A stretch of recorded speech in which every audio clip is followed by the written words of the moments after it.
زیر سایه این درخت بانوان تاجیک از یک ناحیه عمدتاً مذهبی هنر و درس تجارت می‌آموزند. از بس که بیکاری اینجا در ناحیه جیهون زیاد است و مردان هم به تنهایی از عهده تامین خانواده نمی‌برآیند، زنان و دختران ده هم محافظه کاری را یک طرف مانده از پی کار شدند تا مستقل شوند و زندگیشان را بهتر کنند. قیمت آریپова که 4 فرزند دارد یکی از آنهاست. در کار جمعیتی اشتراک نمی‌کردند.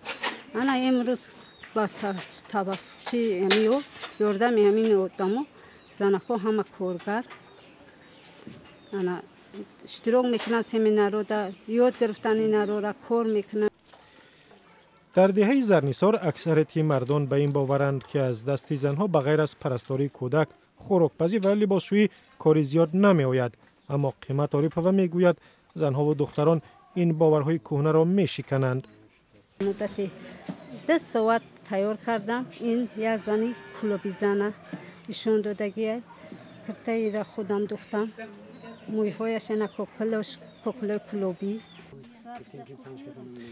محصول دستی بانوان را عمدتاً به سیاحان در تاجیکستان می‌فروشند یا به نمایشگاه‌های خارجی می‌برند. مژگان نصرالدین و که مکتب را ختم نکرده است میگوید نمی‌خواهد دستنگر باشد. از این رو به گروه 15 نفری زنان و دختران از دهه زرنیساری سابق ناحیه قمسنگیر همراه شد که انجمن ملی زنان صاحبکار به آنها لخت بافی و تجارت می‌آموزد. همین کار را ما بعد ختم مکتب قطعی در خانه همراه خواهر و اپاهایم می‌خواهیم که اجرا کرده به فروش گذاریم. دختران و زنان دیه بعد انجام دوره آموزشی صاحب سرتیفیکات یا حجت می‌شوند که راهشان را برای ادامه تجارت باز می‌کند. بانوانی که به گفته سعدان مومینوف از انجمن ملی زنان صاحبکار ذهنی تیز دارند. قدم های اولینی که در صاحبکاری زنان وای میکنند از چی سر کردن در کار با همونو آموزش و ترینرهای بهترین را جلب کرده با اینو آورده می‌آموزانیم.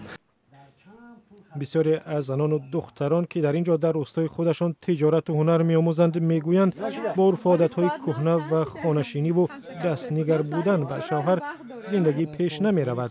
برای همین باید کار دیگری کرد تا مستقل و صاحب زندگی و صاحب خانه و دری بهتر شد. موفقیت